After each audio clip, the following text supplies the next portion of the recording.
Last class we had discuss about voids. हमने कहा voids क्या होते हैं. Voids are those particular spaces which are left behind. These voids are studied in the case of ionic solids where one ion is bigger in size and other ion is smaller in size. Right. Just wait. The phone.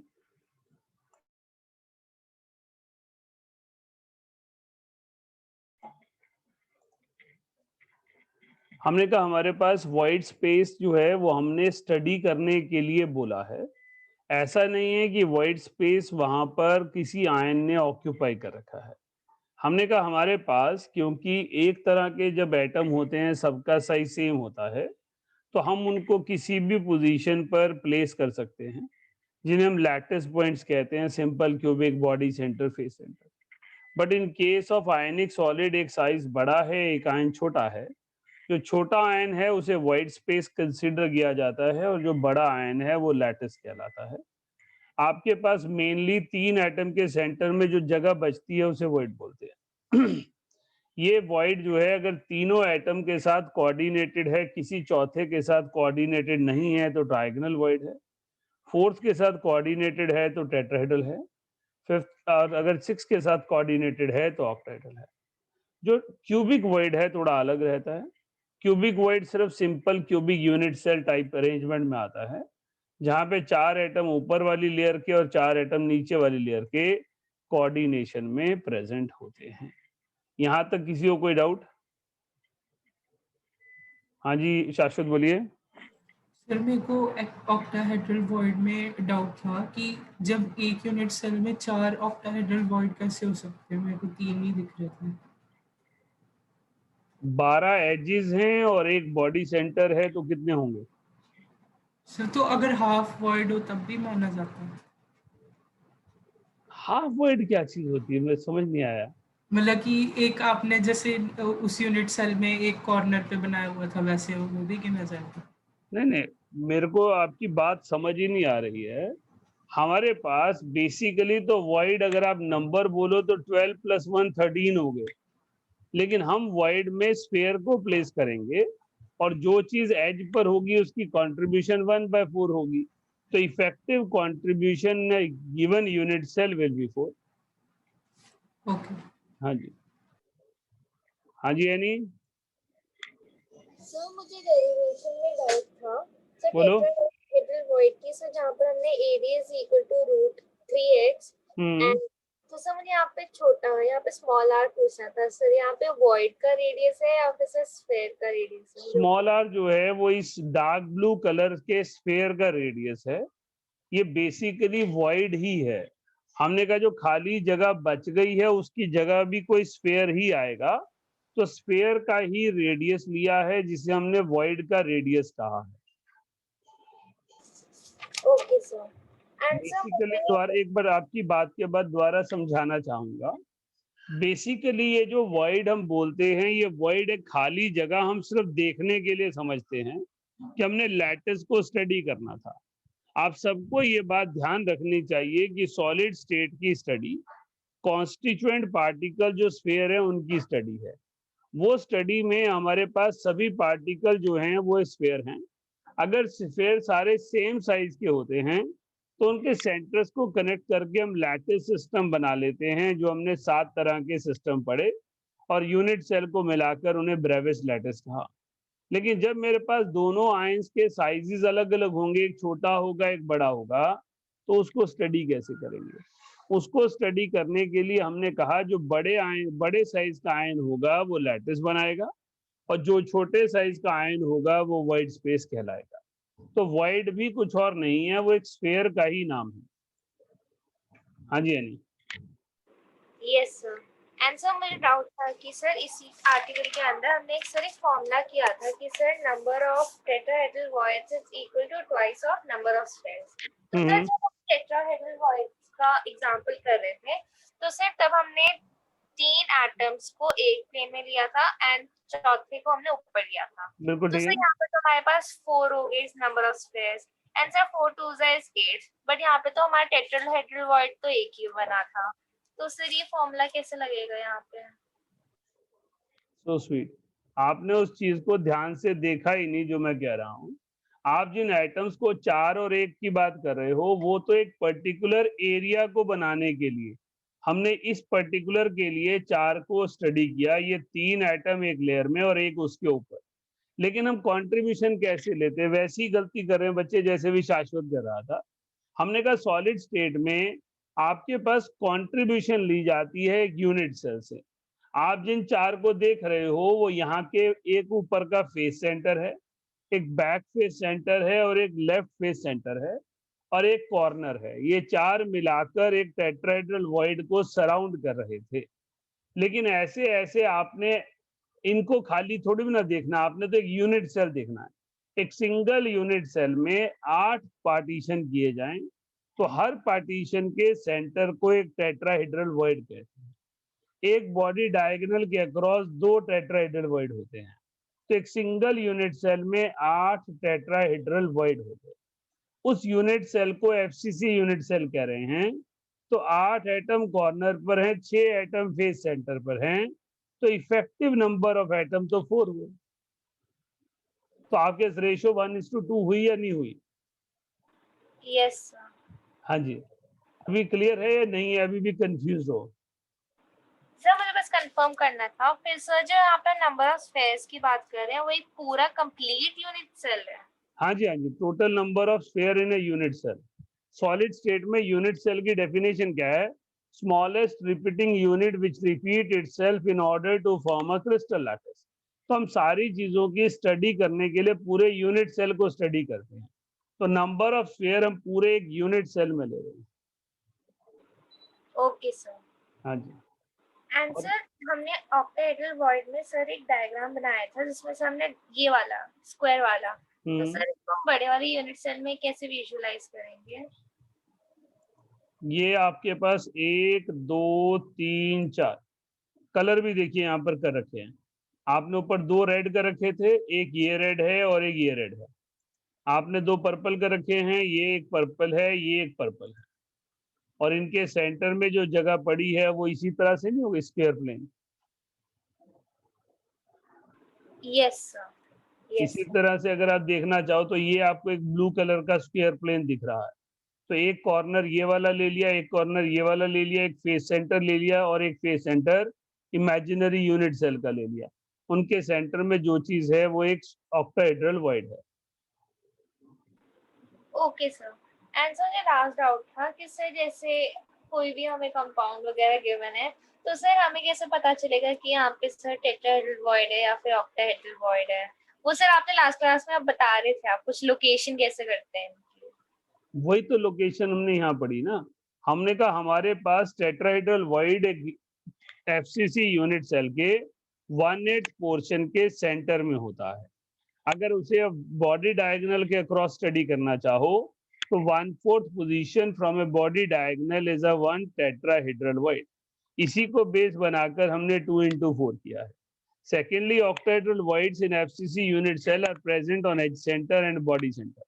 तो अगर tetrahedral, अगर आपके पास FCC unit cell है और कोई चीज उसके as centre में कही जाती है या बॉडी सेंटर में कही जाती है तो वो एक ऑक्टाहेड्रल वॉइड है। सेकेंडली, अगर आप वॉइड स्पेस को कैलकुलेट करना चाहते हो, पता लगाना चाहते हो कि कोई एटम उस पर्टिकुलर वॉइड में आएगा या नहीं आएगा, तो उसके लिए रेडियस रेशियोज हैं। रेडियस रेशियोज में हमने कहा कि अगर रेडियस रेशियो 0.225 से 0.414 के बीच में आती है तो इसका मतलब अरेंजमेंट टेट्राहेड्रल होगा। अगर 0.414 से 0.732 के बीच होगा तो अरेंजमेंट ऑक्टाहेड्रल होगा। Okay sir. एंड सर मेरा एक लास्ट क्वेश्चन था, सर ये जो हम वॉइड्स करें सिर्फ क्यूबिक सिस्टम पे वैलिड है? नहीं, वॉइड तो हमने स्फीयर से निकाले, क्यूब से नहीं निकाले। हमने कहा वॉइड जो है वो तीनों स्फीयर को अरेंज करने के बाद जो बीच में जगह बच गई उसका नाम है। उसके बाद क्योंकि हम क्यूब स्टडी करते हैं तो इन वॉइड्स को हमने क्यूब में लोकेट करने की कोशिश की है। बट वॉइड तो हर यूनिट सेल में किसी में भी हो सकते हैं, अरेंजमेंट का नाम कुछ भी हो। Okay sir, thank you sir. नहीं है बात समझ में? सर नहीं सर, वो मैं सोच रही थी ऑर्थोरोम्बिक और फिर मोनोक्लिनिक में भी अब वही कह रहा हूँ, सभी में होते हैं क्योंकि वो ना स्फीयर के बीच की जगह है। स्फेयर के बीच में जो जगह बच गई वो वॉइड है। उस पर्टिकुलर वॉइड में जो आयन प्रेजेंट होगा उसे उस वॉइड के नाम से जाना जाएगा, that it occupies tetrahedral void, it occupies octahedral void. लेकिन क्योंकि हम क्यूब स्टडी करते हैं तो हमने कहा ये ऑक्टाहेड्रल पोजीशन क्यूब में कहाँ दिखेगी, इसीलिए जब हम स्फेयर बनाते हैं तो प्लेन अलग होता है और जब क्यूब बनाते हैं तो प्लेन अलग हो जाता है। इसलिए वो 2D में जब हम बनाते हैं तो अलग अलग जगह दिखाई देता है। हाँ जी, एनी हो गया? Yes sir. हाँ जी, हाँ जी यश गुप्ता बताइए। सर एक तो ये कंफर्म करना था कि क्यूबिक वॉइड में 4 ऊपर और 4 नीचे होते हैं ना, ऐसे ही है? बिल्कुल ठीक है सर और जैसे मेरे को ना स्पेस लैटिस और क्रिस्टल लैटिस में बड़ी कंफ्यूजन हो गई थी। स्पेस लैटिस और क्रिस्टल लैटिस एक ही चीज होती है। मतलब सर डॉट्स के ऊपर जो रिप्रेजेंटेशन करी थी वो दोनों एक ही बात है? हाँ वो एक ही चीज है। हमने कहा था हमने डॉट्स के सेंटर को कनेक्ट करके एक ज्योमेट्रिक शेप बनाई, उसका नाम क्रिस्टल लैटिस या स्पेस लैटिस है। Okay sir. सर और उसको अगर हम एंगल्स और साइड्स के उस पे देखें तो फिर वो क्या डिफरेंट क्यूबिक सिस्टम बन जाएंगे? Different type of crystal systems बन जाएंगे। ठीक है, अच्छा, ओके सर। हाँ जी, अंश आपका कोई डाउट रह गया? आपने भी हैंड रेज किया हुआ था पहले। नहीं सर, वो तो मैं ना बता रहा था कि लाइक बड़ी देर सोचा था मैंने कि टेट्राहेड्रल में ना हम उसको बेशक 1/8 में डिवाइड कर देते, लेकिन और फिर वो ऐसा लगता है कि एक और क्यूब आ गया हमारे पास, लेकिन हम उसको रोटेट या हिला नहीं सकते, बिल्कुल वही पॉइंट्स होते जो हमारी यूनिट सेल में थे। तो बड़ी कंफ्यूजन क्रिएट कर रहा था पहले। अभी क्लियर है? Yes sir. हाँ जी शाश्वत, आपका क्या था? सर मेरे को बस एक क्लियर करना था कि जैसे आपने क्वेश्चन में कैटायन का क्वेश्चन जो दिया था उसमें कैटायन का रेडियस कम था और एनायन का ज्यादा था, तो इसलिए कैटायन वॉइड में आया या फिर मतलब कि वो डेफिनेट ही है कि कैटायन है? नहीं नहीं नहीं, जो छोटा है वो वॉइड स्पेस है, जो छोटा है। बड़ा है वो लैटिस है। Vice versa is also possible.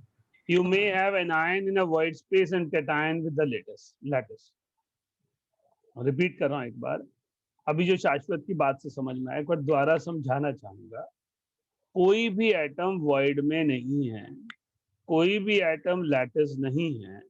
जब मैं एक सॉलिड स्टेट का स्ट्रक्चर देखता हूं, एक्सरे क्रिस्टलोग्राफ लिखता हूं, तो मुझे सारे डॉट दिखाई देते हैं, dot dot dot dot dot. सारे स्फेयर हैं। जब वो सारे स्फेयर एक साइज के हैं तो उनको क्रिस्टल लैटिस में स्टडी करना आसान है, ब्रेविस लैटिस में स्टडी करना आसान है। उसे हम simple cubic, body centre, face centre कुछ नामों से जानते हैं और उनके हिसाब से अरेंज कर देते हैं। लेकिन जब उस अरेंजमेंट को हमने आयनिक सॉलिड में देखना है तो उस अरेंजमेंट को स्टडी कर पाना डिफिकल्ट हो जाता है। एक आयन छोटा होता है, एक आयन बड़ा होता है। तो हमने एक सिस्टम बना दिया, system of learning. System of learning से जो बड़े साइज का एटम है वो एक लैटिस स्ट्रक्चर बनाएगा और जो बीच का स्पेस आ जाएगा वो उसका वॉइड स्पेस बनाएगा। It can be trigonal void, it can be octahedral void, it can be cubic void, right. हमारे पास जो क्यूबिक वॉइड, टेट्राहेड्रल, ऑक्टाहेड्रल हम स्टडी कर रहे हैं, they all are studied on the basis of how many spheres are surrounding them. Where they are located, that we try to find out on the basis of the cubic lattice, because our syllabi include arrangement of cubic lattice. Right, शाश्वत, समझ में आई बात?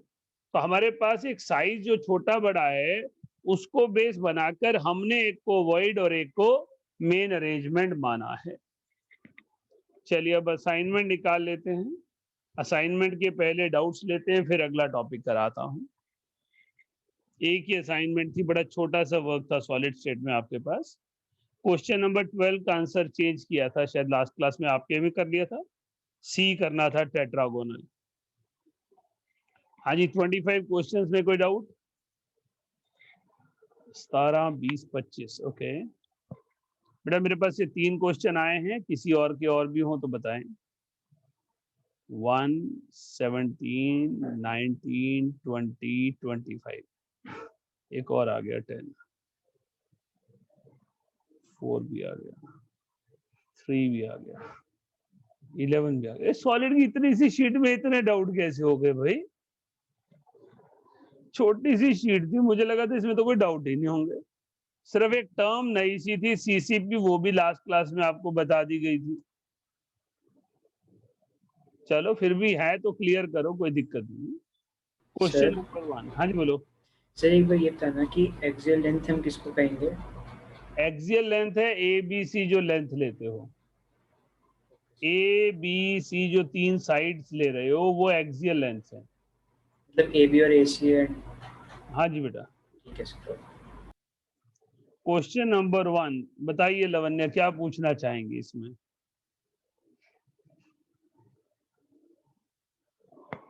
Sir thermal energy समझ नहीं आया मतलब। Thermal energy बेटा heat energy को कहते हैं। ये definition +1 states of matter chapter में आती है कि सॉलिड वो पर्टिकुलर सब्सटेंस है जहां फोर्स ऑफ अट्रैक्शन मैक्सिमम है और थर्मल एनर्जी मिनिमम है। तो solid particles arrange themselves at a position where intermolecular forces are much stronger and they have least thermal energy. Right? Next question number 3. Which among the following will show an isotropy? Anisotropy means crystalline solid. Barium chloride is ionic solid, so it will show an isotropy. All ionic compounds are crystalline compounds. अरे ये तो बड़ी लंबी line और लगा दी इन्होंने। 5, 6, 21, 1, 4, 5, 6, 11, 14, 21। हाँ जी रिया बताइए। सर थर्मल एनर्जी एक बार दोबारा बता दो। Thermal energy is heat energy. आपके पास हीट के फैक्टर को थर्मल एनर्जी कहते हैं। इसका मतलब है जो हीट कंटेंट, जो एनर्जी किसी सब्सटेंस में प्रेजेंट है जिसकी वजह से वो सब्सटेंस एग्जिस्ट करता है, उसे थर्मल एनर्जी कहा जाता है। जब एक सब्सटेंस एक फिजिकल स्टेट से दूसरी फिजिकल स्टेट में जाता है तो point of difference thermal energy होती है। एनर्जी बढ़ती जाती है, हीट कंटेंट बढ़ता जाता है और सब्सटेंस सॉलिड से गैस की तरफ चला जाता है, सॉलिड से लिक्विड, लिक्विड से gas. Question number 4. Iodine crystals are molecular crystals. Iodine का मतलब है I2। हाँ जी बोलो शाश्वत। सर मेरे को यही पूछना था, आयोडीन जब हम कह रहे हैं आयोडीन क्रिस्टल तो I2 बोल रहे हैं ना वैसे? हाँ जी हाँ जी। आयोडीन क्रिस्टल का मतलब जिस फॉर्म में आयोडीन नेचर में एग्जिस्ट करेगी, तो I2 क्रिस्टल्स का मतलब मॉलिक्यूलर क्रिस्टल्स। Question number 5. अब molecular crystalline solid, molecular crystalline solid जो होते हैं वॉलेटाइल होते हैं, सब्लिमेशन फिनोमेना शो करते हैं, फोर्स ऑफ अट्रैक्शन बहुत वीक होती है जिसे इंटर मॉलिक्यूलर फोर्स कहा जाता है। हाँ जी रिया।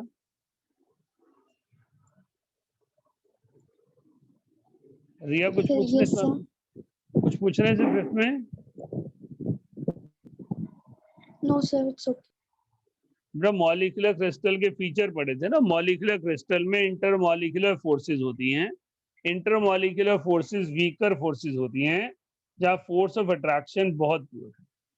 जायंट कोवेलेंट स्ट्रक्चर जो है वो आपके पास नेटवर्क कोवेलेंट सॉलिड्स को लिया जाता है जहाँ एक एटम दूसरे एटम के साथ कोवेलेंटली बॉन्डेड है। जायंट कोवेलेंट सॉलिड के नाम से सिलिकॉन कार्बाइड जाना जाता है, डायमंड जाना जाता है, सिलिका जाना जाता है, क्योंकि सिलिका में कॉन्स्टिट्यूएंट पार्टिकल एटम होते हैं जो एक दूसरे के साथ कोवेलेंट बॉन्ड से बॉन्डेड होते हैं। हमने कहा था नेटवर्क कोवेलेंट सॉलिड्स वो हैं जहां कॉन्स्टिट्यूएंट पार्टिकल्स एटम्स हैं which are bonded to each other by covalent bonds. तो ये आपके पास नेटवर्क सॉलिड का एग्जांपल है। रिया साथ साथ पूछते जाइएगा अगर कोई क्वेश्चन में डाउट हो जो आपने पूछे हैं, किसी और को भी हो पूछे जरूर जो डाउट डिस्कस हो रहे हैं। सर सबलाइम का मतलब बता दो एक बार। सबलाइम का मतलब जो सीधा सॉलिड से वेपर में कन्वर्ट हो जाते हैं। ये प्रॉपर्टी उन्हीं कंपाउंड्स की होती है जिनमें force of attraction extremely poor होती है। Next question number 8. Number of atoms present in a unit cell. बेटा number of atom present in a unit cell जो है वो Z को कहते हैं रैंक ऑफ यूनिट सेल। तो rank of unit cell simple cubic में 1, बॉडी सेंटर्ड में 2 और फेस सेंटर्ड क्यूब में 4 होती है। हर्षिता बताइए क्या पूछना है इसमें? सर यही मोनोएटॉमिक स्पेस से ही हो रहा था मुझे कंफ्यूजन, क्योंकि मैं मोनोटॉमिक का तो कोई सिग्निफिकेंस नहीं है यहाँ पर। मोनोटॉमिक सिर्फ इसलिए कह दिया गया क्योंकि आयनिक सॉलिड में थोड़ा डेविएशन आ जाती है, वहां पे क्योंकि मुझे मैं आयनिक मॉलिक्यूल लेना पड़ता है। सर मैं वो टोटल निकाल रही थी ना, जैसे सिंपल क्यूबिक में 8 होते हैं, क्योंकि वो लास्ट साइड के भी आ जाते हैं। बेटा एक सिंगल यूनिट सेल जो होता है वो एग्जिस्ट ही नहीं करता कहीं पर। तो जब हम एटम्स भी काउंट करते हैं तो हमें सभी एटम्स को लेना पड़ता है जो भी नेचर में वहां पर एग्जिस्ट कर रहा है, राइट। हमने जो कंट्रीब्यूशन के बाद निकाला है वही एक्चुअल सॉलिड है, इसीलिए यूनिट सेल की स्टडी की जाती है सॉलिड में। Question number 10, a crystalline solid have sharp melting point. Sharp melting point means it will change abruptly from solid to liquid. Sharp melting point means it will change abruptly from solid to liquid. Question number 11, hardest known substance is silicon carbide. हाँ जी Aditi. Sir जो 10th question है उसमें C option भी तो आ सकता है। बेटा क्या सॉलिड स्टेट की ज्योमेट्री इजीली डिस्टॉर्ट की जा सकती है? Easily we can not distort them easily. Sir लेकिन क्रिस्टलाइन सॉलिड्स में वो इजीली लिक्विड भी तो नहीं बन सकते हैं। इजीली लिखा है लिक्विड बन रहे हैं, अब्रप्टली बन रहा मतलब एब्रप्टली का मतलब है सडनली सारा सब्सटेंस एक मेल्टिंग पॉइंट आने पर मेल्ट हो जा रहा है ना? हाँ जी। Question number 11, hardest known substance के बारे में बात करें तो हमारे पास हार्डेस्ट नोन सब्सटेंस में ये 3 सब्सटेंस आते हैं, इनमें से कोई भी ऑप्शन हो सकती है। Book to book, author to author base study जो फैक्टर लिया जाता है उसके बेस पर इन्हें क्लासिफाई किया जाता है। कोई सब्सटेंस, कोई स्कूल ऑफ साइंस बिलीव करता है डायमंड इज हार्डेस्ट, कोई स्कूल साइंस बिलीव करता है सिलिकॉन कार्बाइड इज हार्डेस्ट। इसलिए एक अच्छा टीचर तीनों में से किसी एक को ऑप्शन में रखता है, बाकियों को नहीं रखता। लेकिन फिर भी अगर कभी किसी वजह से तीनों ही आ जाए तो वैसे तो आना नहीं चाहिए, but still then we go for diamond. Otherwise carborundum silicon carbide जिसे कहते हैं, बोरॉन कार्बाइड नॉर्बाइड कहते हैं, ये तीनों इक्वल स्ट्रेंथ के हैं एक तरह से, और तीनों ही हार्ड सब्सटेंसेस के लिए जाने जाते हैं। Question number 14, number of atom present in and centre. हाँ जी बोलिए। वो ऑर्डर देखना था एक सेकंड, डायमंड के बाद क्या था? कार्बोरंडम। क्वेश्चन नंबर 14, रिया बताइए क्या पूछेंगे इसमें? सर मेरा 5 आ रहा था। बेटा वही कंट्रीब्यूशन नहीं लिया होगा ना, एंड सेंटर्ड है। एंड सेंटर्ड का मतलब क्या होता है? एंड सेंटर्ड का मतलब होता है 8 कॉर्नर पे हैं और कोई 2 फेस सेंटर पर हैं, तो नंबर कितना आ गया? 2, राइट। एंड फेस सेंटर का मतलब होता है only 2 faces are occupied. Next question number 17। Question number 17 CCP पर है।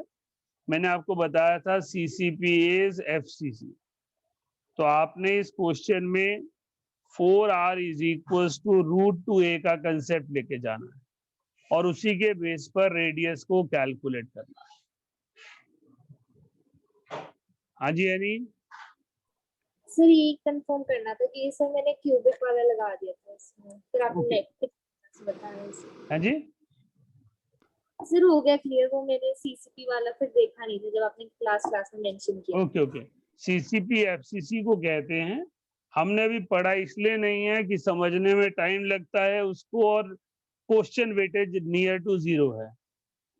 19th question, the length of unit cell edge in body centre.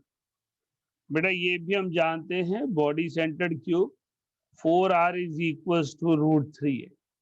तो एच की वैल्यू आपको दी हुई है, आर की वैल्यू आपको निकालनी है, √3 into 386/4।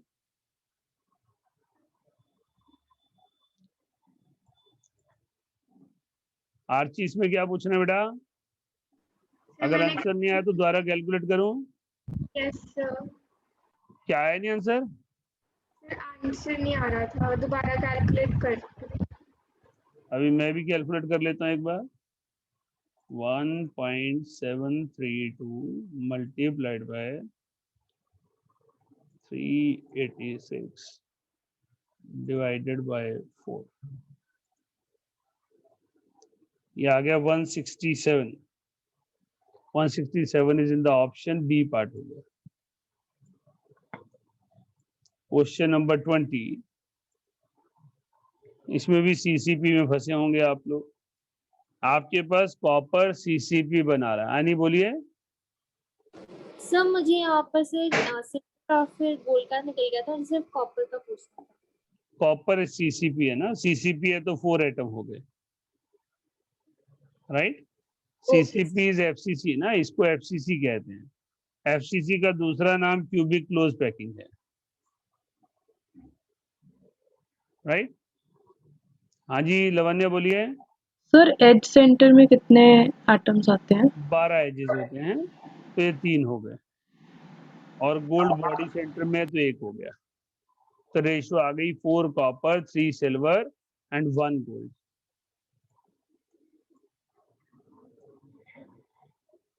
Question number 21, number of atom present in and centre, वो तो रिपीट ही हो रहा है, पीछे आ गया था, हमने निकाल लिया था 2। क्वेश्चन नंबर 25, डेंसिटी का क्वेश्चन है बेटा, बोलो। सर ये हो गया क्लियर। एक मिनट फिर भी समझा दूं बेटा। डेंसिटी का क्वेश्चन है D equals to Z into M upon A cube into N0। यहाँ पर आपको समझाना चाहूंगा कि मैं N0 नहीं लिख रहा, N लिख रहा हूं। अगर मैं M को ग्राम एटॉमिक मास या ग्राम मॉलिक्यूलर मास लिखता हूं तो ये N एवोगैड्रो नंबर हो जाता है। लेकिन अगर मैं इसको गिवन मास लिखता हूं, जितना भी दिया है 10 ग्राम 20 ग्राम 288 ग्राम, तो ये गिवन नंबर ऑफ पार्टिकल हो जाता है। तो आप डायरेक्ट फॉर्मूले से भी निकाल सकते हो। स्कूल लेवल एग्जाम पे ऐसे नहीं लगा पाओगे जो मैंने रेड वाला लगाया है। स्कूल एग्जाम में क्या करोगे, पहले एटॉमिक मास निकालोगे। एटॉमिक मास निकालने के लिए डेंसिटी 7.12, एज लेंथ 2.88 इंटू 10⁻⁻8 का cube multiplied by 6 into 10⁻23 divided by कौन सा स्ट्रक्चर है, BCC। ये मास आ जाएगा 51। फिर आप लिखेंगे 51 gram of substance X has 6 into 10⁻23 atoms, so 288 gram will have. This is the way you have to attempt in a school exam. Entrance में आप जा रहे हैं, आप सिर्फ फॉर्मूले पे वैल्यू डालिए, आंसर आ जाएगा।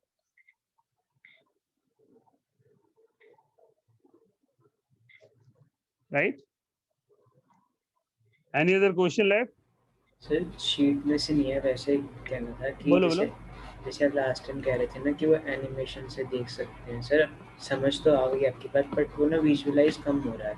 समझ तो वही कि टिल्ट करके करना है, बट उतना नहीं पता चलता देख सोचने से। चलो कोई बात नहीं, अभी कोशिश करके देखो दोबारा से, नहीं तो देखते कोई अल्टरनेट ढूंढते हैं। हाँ जी आर्ची, कुछ पूछना है? मुझे किसी और बुक से क्वेश्चन था। बोलो। So the number of nearest neighbors in a face-centered cubic cell. मतलब? So what is the number of nearest neighbors in a face-centered cubic structure? Question जायज सा नहीं है, या तो इसमें एक स्फीयर का नियरेस्ट नेबर्स पूछे जा सकते हैं या यूनिट सेल के पूछे जा सकते हैं। अगर यूनिट सेल के नंबर ऑफ नेबर्स पूछेंगे तो 6 आएगा, और अगर एक स्फीयर के पूछेंगे तो 12 आएगा। क्या आंसर दिया हुआ है? यहाँ पर 12 दिया हुआ है फेस सेंटर्ड का। हाँ, तो वो एक सिंगल स्फीयर का पूछा है। एफसीसी यूनिट सेल में एक सिंगल एटम का कोऑर्डिनेशन नंबर 12 होता है, उसके नियरेस्ट नेबर 12 होते हैं, 4 अपनी लेयर के, 4 नीचे वाली लेयर के, 4 ऊपर वाली लेयर के, जब उसे फेस सेंटर्ड यूनिट सेल में देखा जाता है। एंड सर आइसोएंथैल्पिक का मीनिंग क्या होता है? एंथैल्पी सेम होना, डेल्टा एच की वैल्यू सेम होना। कोई दो सब्सटेंसेस को कंपेयर कर रहे हो, डेल्टा एच फ्यूजन कंपेयर कर रहे हो या डेल्टा एच वेपराइजेशन कंपेयर कर रहे हो, इन दो की वैल्यू का सेम होना। Okay sir. और कुछ ऐसा? Yes. ओके, चलिए नेक्स्ट टॉपिक लिखिए, अरेंजमेंट इन आयनिक सॉलिड। लिखा था हमने हाइडिंग या नहीं डाला था? बताओ, डाला था नहीं डाला था? ये लिखा है कुछ? नहीं लिखा है, स्टार्ट करना है अभी। सर स्टार्ट करना है। सर स्टार्ट करना है। ओके, लिखिए। Ionic solids are mainly studied in two categories. Ionic solids are mainly studied in two categories: AB type and AB2 type. AB type and AB2 type.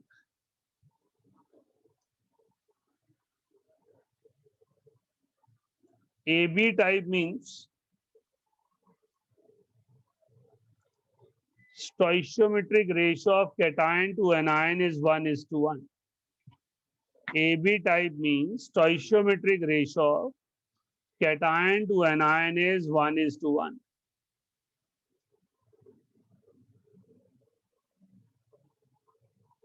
While in AB2 type, repeat कर दो। in AB type, stoichiometric ratio of cation to anion is 1:1.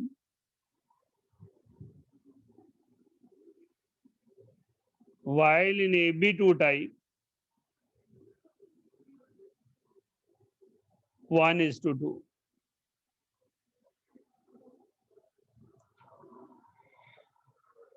तो बेटा solid जो हैं वो primarily in दो category में study होते हैं।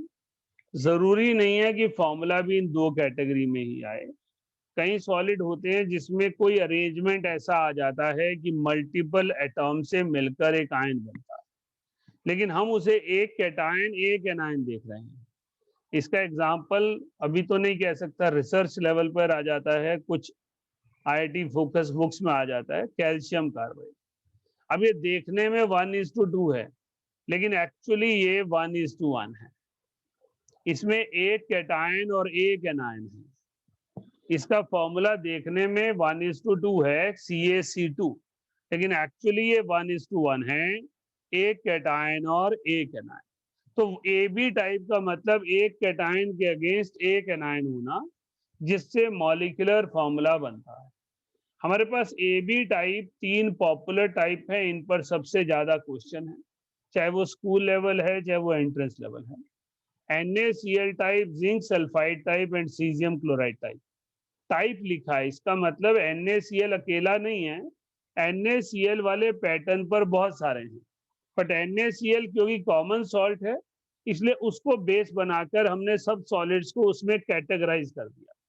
हमने कहा जहां रेडियस रेशियो 0.414 से 0.732 के बीच आए वो NaCl टाइप है, जो 0.225 से 0.414 के बीच आए वो जिंक सल्फाइड टाइप है, और जो 0.732 से 1 के बीच आए वो सीजियम क्लोराइड टाइप है। इसी तरह AB2 में कैल्शियम फ्लोराइड आता है, फ्लोराइड स्ट्रक्चर, ये आपके स्कूल और एंट्रेंस दोनों में है। रूटाइल आता है जो सिर्फ एंट्रेंस में है, क्योंकि फ्लोराइड में क्यूबिक लैटिस है, रूटाइल में टेट्रागोनल लैटिस है। आपके एकेडमिक सिलेबस में क्यूबिक के अलावा किसी और लैटिस की कंसिडरेशन नहीं है, इसलिए रूटाइल एंट्रेंस का टॉपिक है, बाकी सारे एंट्रेंस और बोर्ड दोनों का टॉपिक है। नोट कीजिए इसी टेबल फॉर्म में। ताकि रिवाइज करना आसान हो।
लिखिए पहला NaCl type.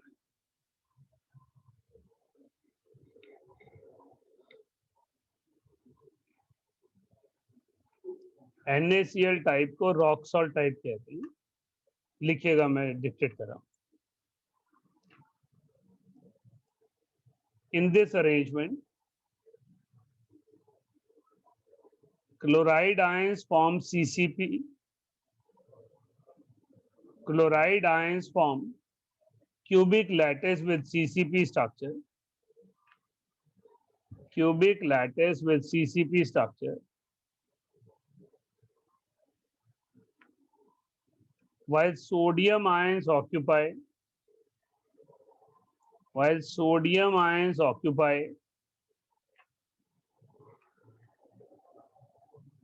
all octahedral voids.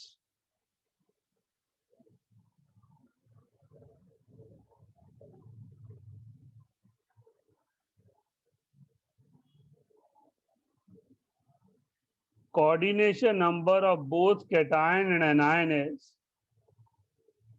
coordination number of both cation and anion is 6:6. And there are 4 formula units per molecule, per unit cell. There are 4 formula units per unit cell.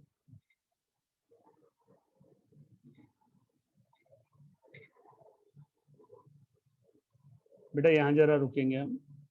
हमने कहा यहाँ पर chloride ion जो है वो एक cubic lattice बनाता है जो CCP स्ट्रक्चर है, cubic close packed structure. Cubic close packed structure को FCC यूनिट सेल कहा जाता है, फेस सेंटर्ड क्यूबिक लैटिस। तो क्लोराइड आयन जो है वो लैटिस बना रहा है जिसे FCC लैटिस का नाम दिया जा रहा है। सोडियम आयन जो है वो ऑक्टाहेड्रल वॉइड में प्रेजेंट है। कोऑर्डिनेशन नंबर होता है एक आयन को कितने दूसरे आयन सराउंड कर रहे हैं। तो कैटायन और एनायन दोनों का कोऑर्डिनेशन नंबर सेम है। 1:1 स्टोइशियोमेट्री वाले सभी सॉलिड्स में सेम ही रहता है। दोनों का 2 होगा तो दोनों का ही 2 होगा, दोनों का 4 होगा तो दोनों का ही 4 होगा। ये नहीं है कि कैटायन का 4 और एनायन का 8 हो जाएगा। No, coordination number in all 1:1 stoichiometry is always same. तो कैटायन को 6 एनायन सराउंड कर रहे हैं और एक एनायन को 6 कैटायन सराउंड कर रहे हैं। That is the fundamental in NaCl। तो NaCl टाइप सॉलिड के लिए आपके लिए पहला जरूरी वर्ड है ऑक्टाहेड्रल वॉइड अरेंजमेंट है। इसका रेडियस रेशो 0.414 से 0.732 के बीच आनी चाहिए। NaCl की 0.55 के आसपास आती है, जिसकी वजह से इसको ऑक्टाहेड्रल अरेंजमेंट कहा जाता है। सेकंड, हर कैटायन और एनायन का कोऑर्डिनेशन नंबर 6:6 होगा। इसका मतलब है एक कैटायन को 6 एनायन और एक एनायन को 6 कैटायन सराउंड कर रहे हैं। फॉर्मूला यूनिट होता है मॉलिक्यूल्स, NaCl मॉलिक्यूल। तो एक सिंगल यूनिट सेल में 4 फॉर्मूला यूनिट्स प्रेजेंट हैं, राइट। तो हमारे पास ये इसका यूनिट सेल है। इसमें ये पर्पल कलर से जो ये बनाया गया है, ये आपके पास यूनिट सेल है। इसमें ए कॉर्नर पे क्लोराइड आयंस हैं और रेड वाले सोडियम आयंस हैं, जहां पर अरेंजमेंट को दिखाया गया है FCC along with octahedral void। यहाँ पर हर ऑक्टाहेड्रल वॉइड में जो कोऑर्डिनेशन नंबर आ रहा है वो 6:6 आ रहा है। 4 फॉर्मूला यूनिट कैसे हुए अभी आ रहा हूँ। नेक्स्ट लिखिए, sodium ions also appear to have, sodium ions also appear to have CCP arrangement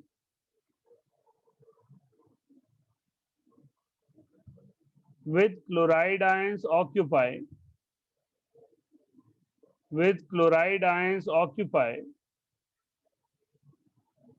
octahedral voids।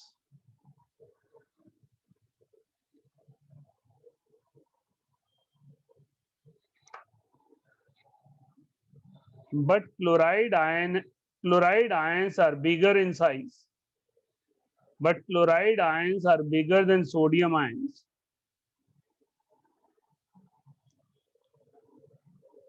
so they said to have CCP lattice।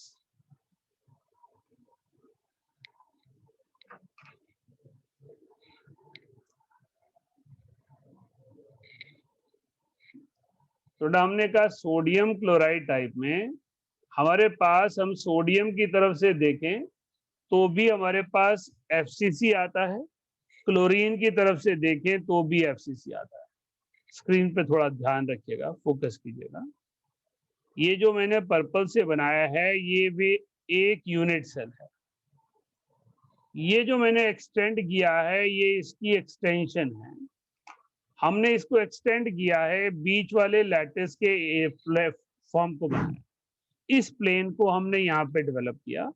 ये रेड वाले दोनों यहाँ पर आ गए, ग्रीन वाला ये सेंटर में आ गया। हमने ऐसा क्यों किया? अभी तक तो एक सिंगल यूनिट सेल आ रहा था, अब ये नियरली 1.5 यूनिट सेल आ गए। तो इसमें फर्क क्या आया? बेसिकली क्या किया हमने एक यूनिट सेल स्टडी करना चाहा by keeping sodium ion in the corner.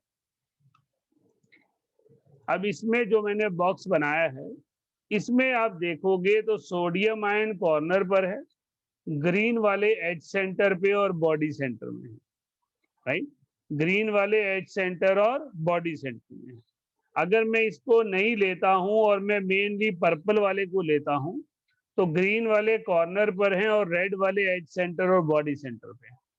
तो हमने कहा ये एक ऐसा क्यूब है जिसमें Na का अरेंजमेंट और Cl का अरेंजमेंट एक जैसा है। या तो Na लैटिस बना रहा है या क्लोराइड लैटिस बना रहा है। हमें लैटिस स्टडी करना था, हमें लैटिस का एक पर्टिकुलर अरेंजमेंट ड्रॉ करना था। तो हमने अरेंजमेंट कौन सा बनाया? जिसका आयन बड़ा है उसे हमने लैटिस कहा, जिसका आयन छोटा है उसे हमने वॉइड कहा। हमने कहा सोडियम क्लोराइड टाइप में सोडियम भी FCC बनाता है, क्लोराइड भी FCC बनाता है। अगर आप सोडियम को टारगेट लेके चलोगे तो आप बोलोगे सोडियम FCC बना रहा है और क्लोराइड जो है वो सेंटर में है। अगर आप क्लोरीन को बेस लेके चलोगे तो आप कहोगे क्लोराइड FCC बना रहा है और सोडियम सेंटर में प्रेजेंट है। क्लियर है? तो आपसे अगर कोई पूछता है कि what is the arrangement of sodium ion, definitely it is octahedral arrangement. लेकिन कंसेप्चुअल स्टेटमेंट आ जाती है Na and Cl are both said to have a FCC arrangement, true है। लेकिन एक्चुअल FCC जो है वो क्लोराइड आयन है, क्योंकि सोडियम आयन छोटा है और क्लोराइड आयन बड़ा है। क्लियर हो गया? तो हमने यहाँ पर लिखा क्लोराइड आयन एफसीसी बना रहा है तो 8 कॉर्नर है, 6 फेस सेंटर है। सोडियम आयन ऑक्टाहेड्रल वॉइड है तो 12 एजेस हैं और 1 बॉडी सेंटर है। तो एक सिंगल यूनिट सेल में 4 क्लोराइड आयन है, 4 सोडियम आयन है, तो फॉर्मूला यूनिट्स कितने हो जाएंगे? 4। इसलिए हमने लिखा number of formula unit per unit cell is 4। Note कीजिए। सर एक बार दोबारा बताना कि हमने Cl नेगेटिव का नेम क्यों लिया? क्योंकि Cl नेगेटिव का साइज बड़ा है, राइट। हमने कहा जो बड़े एटम होता है वो लैटिस बनाता है और जो छोटा होता है वो वॉइड स्पेस ऑक्यूपाई करता है। Sodium ion is smaller and chloride ion is bigger, so sodium is said to be present in void and chloride ion forming lattice. हाँ जी आर्यन कुछ कह रहे थे आप? आपने जो लिखवाया था ना ऊपर वो देखना है एक बार, ऊपर स्क्रॉल कर दो। हाँ जी बस।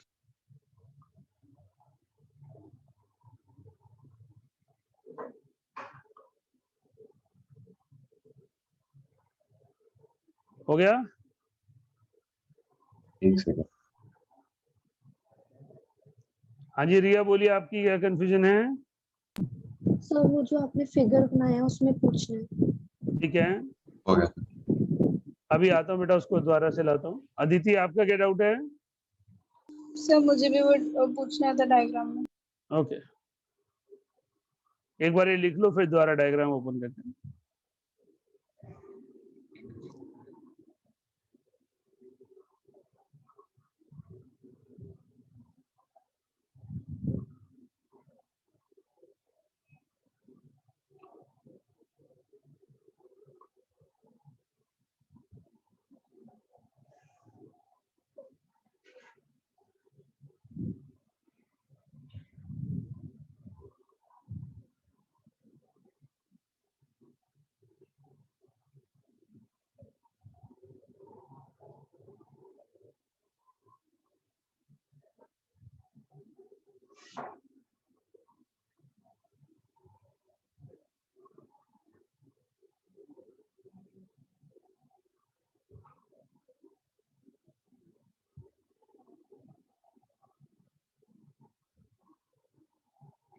चलें, हो गया सबका?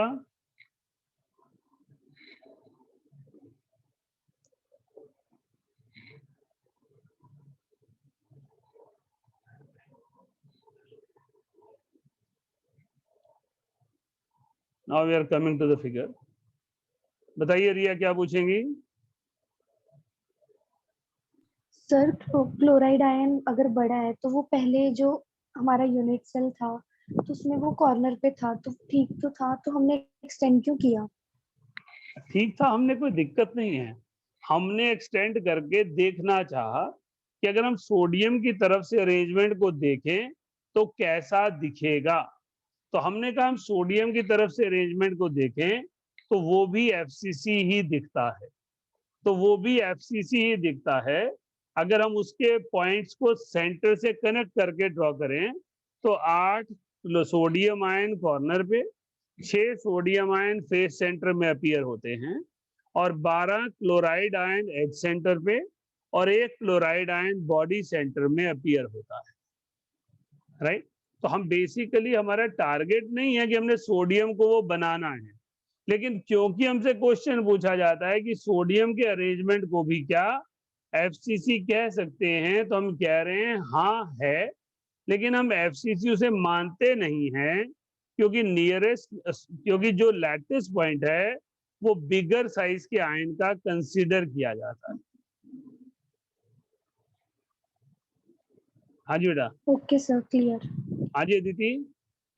सर क्लियर हो गया। राइट। सर देखिए ये बेटा आप सब, हाँ जी ये बनानी है फिगर? तो वीडियो की रिकॉर्डिंग से बना लेना जिस जिसका दिल करेगा, है ना। अभी बनाओगे तो क्लास का सारा टाइम इसी पे लग जाएगा, राइट। बेटा हमारे पास, आप सब समझिए, सॉलिड स्टेट में एक्चुअली ना तो क्यूब है, ना हेक्सागोनल है, ना टेट्रागोनल है, ना ऑर्थोरोम्बिक है, कोई स्ट्रक्चर नहीं। आपके सॉलिड स्टेट में सिर्फ स्फीयर है, स्फीयर ही स्फीयर हैं सारे लैटिस में। अगर मैं एक्सरे क्रिस्टलोग्राफ लेता हूं तो मुझे सिर्फ डॉट डॉट डॉट दिखाई देते, उन डॉट्स की स्टडी करके मैं कुछ कंस्ट्रक्टिव काम नहीं कर पाऊंगा, इसलिए हमने उसके सेंटर्स को कनेक्ट करके एक स्ट्रक्चर बनाया जिसको पढ़ना, जिसको देखना हमारे लिए कंफर्टेबल हो, ताकि हम उसकी प्रॉपर्टीज को एक्सप्लोर कर पाए। अब हमने कहा हमारे पास सोडियम आयन एक डॉट है, क्लोराइड आयन एक डॉट है। क्लोराइड आयन बड़ी साइज की डॉट है और हर सोडियम आयन के साथ क्लोराइड होगा, हर क्लोराइड के साथ सोडियम होगा। तो हमने क्लोराइड की तरफ से लैटिस बनाया तो भी हमें एफसीसी दिखाई दिया, सोडियम की तरफ से लैटिस बनाया तो भी हमें एफसीसी दिखाई दिया। तो हमने ये जानने की कोशिश की कि इनमें से किसको एफसीसी माने और किसको वॉइड स्पेस माने। वॉइड स्पेस में जो पड़ा है, जो उसे ऑक्यूपाई कर रहा है, वॉइड तो खाली जगह होती है, खाली जगह नहीं है कोई भी यहाँ पर, लेकिन उस खाली जगह में एक स्फीयर प्रेजेंट है, एक आयन प्रेजेंट है जिसका नाम सोडियम आयन है, राइट। तो सॉलिड स्टेट में जब आप NaCl को रिवाइज करें तो सबसे पहले आपसे को पता होना चाहिए एफसीसी सीसीपी सेम है, आपको पता होना चाहिए कि सोडियम आयन और क्लोराइड आयन का रिलेटिव अरेंजमेंट क्या है। रिलेटिव अरेंजमेंट के बाद आपको पता होना चाहिए एक सिंगल फॉर्मूला यूनिट में कितने सोडियम आयन और कितने क्लोराइड आयन। इसके बाद अगला क्वेश्चन राइज होता है, हमारे पास nearest neighbour distance, second nearest neighbour distance, third nearest neighbour distance. First के आगे नहीं पूछा जाता अदर देन योर एंट्रेंसेस, आपके लिए मेन जो है वो नियरेस्ट नेबर डिस्टेंस है। आपने पढ़ा था डी नियरेस्ट नेबर डिस्टेंस कि आयनिक सॉलिड में वो रेडियस ऑफ कैटायन और रेडियस ऑफ एनायन होता है। तो हमने क्या कहा, हमने कहा रेडियस ऑफ कैटायन और रेडियस ऑफ एनायन, ये ग्रीन कलर से मैंने लाइन लगाई है, इसके नीचे ए लिखा है। इस ए में एक रेडियस आ रहा है क्लोराइड का, एक रेडियस आ रहा है क्लोराइड का और डायामीटर आ रहा है सोडियम का। तो ये आ गया, इसको 2 बाहर कॉमन कर दिया, रेडियस ऑफ कैटायन और एनायन। तो हमने कहा radius of cation and anion is equals to A/2 in sodium chloride type. तो सोडियम क्लोराइड टाइप सॉलिड वो है जिसमें नियरेस्ट नेबर डिस्टेंस A/2 है, राइट।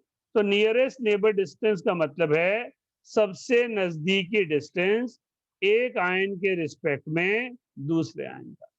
अब सोडियम आयन जो यहाँ मैंने सेंटर में प्लेस किया है, मैं इसके चारों तरफ के एटम्स को विजुअलाइज कर पा रहा हूँ, इसलिए इसको बेस बना के मैंने 3 एरो लगाए, रेड से, वॉयलेट से और आपके पास पर्पल से और ये आपका ग्रीन से। मैंने कहा इस रेड से इस ग्रीन का जो डिस्टेंस है वो A/2 है, एज लेंथ का आधा। ये जो रेड से रेड का डिस्टेंस है वो फेस डायगोनल का आधा है, √2 A/2। इससे जो कॉर्नर है उसका डिस्टेंस जो है वो बॉडी डायगोनल का आधा है, √3 A/2। तो सबसे क्लोज क्या हुआ, A/2। उससे दूर क्या हुआ, √2 A/2, जिसको A/√2 कह सकते हो। और सबसे उससे दूर क्या हुआ, √3 A/2। तो हमारे पास nearest neighbour distance sodium ion के रिस्पेक्ट में 6 क्लोराइड आयन हैं जो फेस सेंटर पे लोकेटेड हैं, उसका डिस्टेंस A/2 है। Radius of cation plus radius of anion is A/2। Second nearest neighbour sodium के रिस्पेक्ट में 12 सोडियम आयन है, एच सेंटर के अक्रॉस है और ये डिस्टेंस A/√2 है। Third nearest neighbour sodium ion के रिस्पेक्ट में 8 क्लोराइड आयन है जो कॉर्नर पे प्रेजेंट है और ये डिस्टेंस √3 A/2 है। नोट कीजिए। हाँ जी यश गुप्ता, क्या पूछना था आपने? सर मुझे ऊपर में एक की कंफ्यूजन थी कि फॉर्मूला यूनिट हमेशा Z के इक्वल होगा फिर। हाँ जी बेटा, तो फिर फॉर्मूला यूनिट Z को ही कहते हैं। ठीक है सर। सर सिर्फ रिटन पार्ट ही नोट करना है, डायग्राम बनाना? रिटर्न ही कर पाओगे बेटा, अभी डायग्राम तो सबकी अपनी अपनी स्पीड होती है, किसी की ड्राइंग अच्छी होगी बोलेगा मैंने मतलब फटाफट जगह बना। छोड़ देती है ना। छोड़ दो, आप जगह छोड़ दो। उसकी ड्राइंग तो बहुत खराब होती है, बोलते सर सीधी लाइन ही नहीं बनेगी, मैं क्या बनाऊं इसको। सर बनाना जरूरी तो नहीं है? देखो रिकॉर्डिंग के जरिए बना लेना फायदे में रहोगे, क्योंकि आपकी विजुअलाइजेशन बेटर हो जाएगी कहाँ पर कौन सी चीज प्रेजेंट।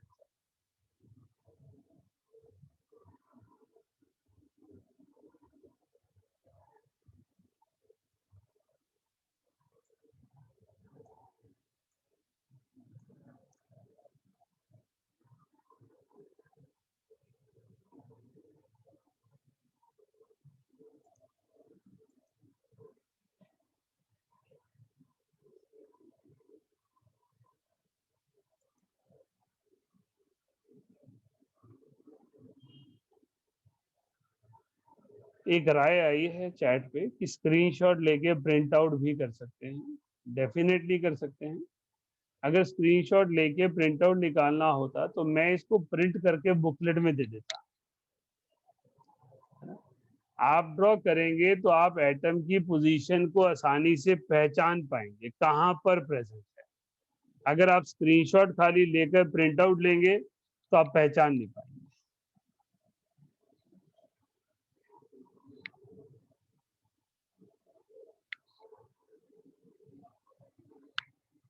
सर वो आपने जो बताया था a/2 कैसे है वो भी नोट करना था, वो दिख नहीं रहा सर।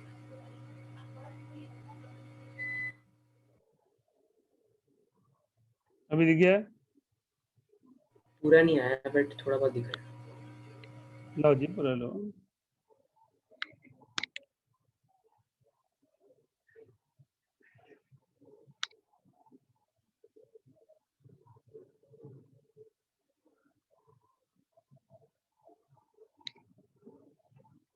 फर्स्ट नियरेस्ट नेबर हर स्टूडेंट को पता होना चाहिए। स्कूल और एंट्रेंस सभी में आना है, right. Nearest neighbour distance of cation and anion in NaCl type, everywhere नहीं, ओनली इन NaCl टाइप।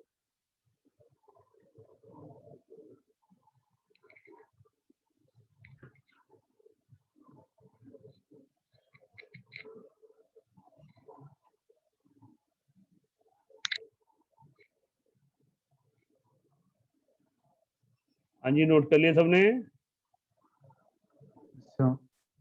हाँ जी बोलिए।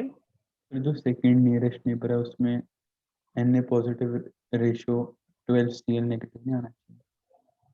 नहीं, सेकंड नियरेस्ट नेबर तो रेड के रिस्पेक्ट में ये रेड है ना, तो ये एक दूसरे के रिस्पेक्ट में किस पोजीशन पर हैं? एच सेंटर पर हैं। तो एक सोडियम के सराउंडिंग 12 सोडियम हैं एट अ डिस्टेंस √2a/2 है। Yes sir, thank you sir. First nearest neighbour हमेशा कैटायन के लिए एनायन, एनायन के लिए कैटायन ही रहेगा, तभी आयनिक सॉलिड स्टेबल हो सकता है। Cation is always surrounded by anion, anion is always surrounded by cation. Second nearest neighbour और थर्ड नियरेस्ट नेबर डिफरेंट हो सकते हैं। कैटायन के लिए कैटायन हो सकता है, कैटायन के लिए एनायन हो सकता है। वो डिपेंड करेगा कौन सा एटम रिलेटिवली पास पड़ा है या कौन सा एटम दूर पड़ा है। हमने कहा सिंगल यूनिट सेल में हमारे पास कौन कौन सी पोजीशंस हैं? कॉर्नर है, एज सेंटर है, बॉडी सेंटर है और फेस सेंटर है। तो हमने बॉडी सेंटर वाले सोडियम को सेंटर पॉइंट बना के बाकी सारी पोजीशंस का डिस्टेंस मेजर कर दिया। हमने कहा उसके रिस्पेक्ट में फेस सेंटर का डिस्टेंस a/2 है, उसके रिस्पेक्ट में एज सेंटर √2a/2 है और कॉर्नर जो है वो √3a/2 है। तो इनमें से पाया कि सबसे छोटा डिस्टेंस a/2 है, उससे बड़ा डिस्टेंस √2a/2 है, उससे बड़ा डिस्टेंस √3a/2 है। जो नंबर मैंने काउंट किया है वो भी बड़ा सिंपल सा है। फेसेस कितने होते हैं? 6। तो फेस सेंटर कितने? 6। तो 6 सोडियम से एक सोडियम आयन को 6 क्लोराइड आयन सराउंड कर। एजेस कितनी होती है? 12। तो एक सोडियम आयन को कितनी एजेस सराउंड करेंगे? 12। कॉर्नर कितने होते हैं? 8। तो कितने कॉर्नर सराउंड करेंगे? 8, राइट। चलिए क्वेश्चन लिखिए।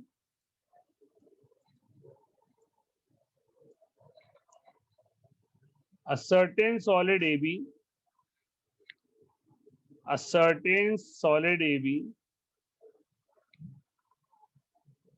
follows NaCl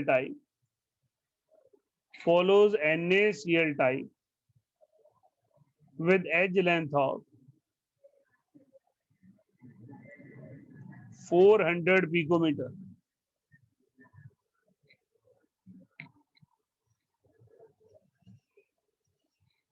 Calculate radius of anion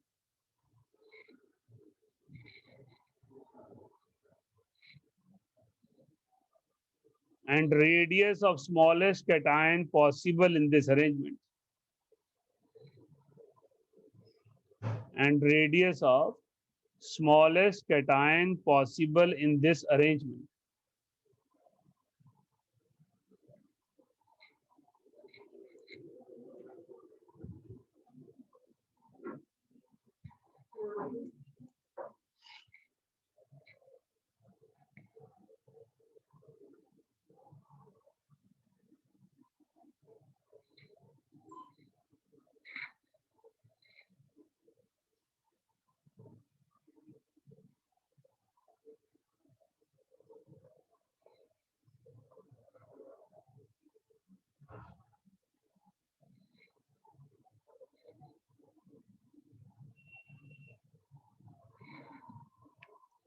बेटा एक ध्यान दीजिएगा, इसमें ना एक स्पेशल फीचर है जिसकी वजह से मैंने क्वेश्चन दिया है। Radius of cation plus radius of anion is equals to a/2 हमने अभी लिखा, राइट। इसके बाद मैंने लिखा यहाँ पर dividing both sides by radius of anion. So radius of cation upon radius of anion, ये radius ratio हो गई, radius of anion upon radius of anion 1 हो गया, ये a/2 हो गया into radius of anion, correct. NaCl type का मतलब कौन सा void है? octahedral void. For NaCl, it is octahedral void. It means 0.414. ये यहाँ पर हमें अपनी तरफ से लेना है जहां से ये अरेंजमेंट डेवलप हो। तो अब रेडियस ऑफ एनायन हो गया a/2 into 1.4। इससे आगे आप खुद करेंगे वैल्यू जो निकालनी है और कैटायन जो प्रेडिक्ट करना है।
शाश्वत क्या निकाला radius of cation? Sir 59 picometre. वो कैसे निकाला? 200 - 141। अच्छा हो, ये तो आसान हो गया यार, मैं तो किसी और तरीके से निकलवाने की सोच रहा था। अगर यहाँ लार्जेस्ट कैटायन होता तो फिर क्या करता? तब भी यही करता, cation plus anion is equals to a/2। वो गलत हो जाता ना फिर।